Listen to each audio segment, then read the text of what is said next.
Welcome to my channel. ఈరోజు సాఫ్ట్గా చపాతీలు తయారు చేసుకుందాం. 2 కప్స్ గోధుమ పిండి, కొంచెం సాల్ట్, వాటర్ వేసుకొని బాగా మిక్స్ చేసి కలుపుకోవాలి.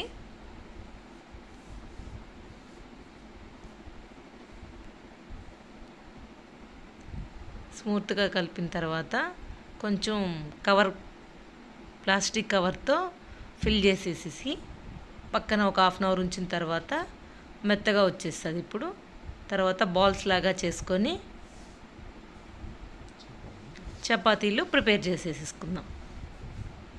కొంచెం చపాతీ కర్ర మీద కొంచెం పౌడర్ వేసి చపాతీల్ని రౌండ్గా చేసుకుందాం. ఇలా చపాతీలు చేసిన తర్వాత అతుక్కోకుండా కొంచెం కొంచెం పిండి చల్లుకుంటూ రౌండ్గా చేసుకోవాలి. తర్వాత ఇప్పుడు ఒక పెన్ పెట్టి కొంచెం లైట్గా బటర్ వేసి చపాతీని వేసేసేయాలి. ఒక 2 మినిట్స్ తర్వాత ఇటు సైడ్ తిప్పేసుకొని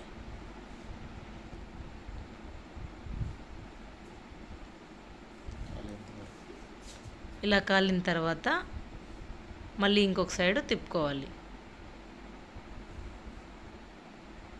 ఇప్పుడు ప్లేట్లోకి తీసేసుకుందాం. సాఫ్ట్గా ఉన్నాయి.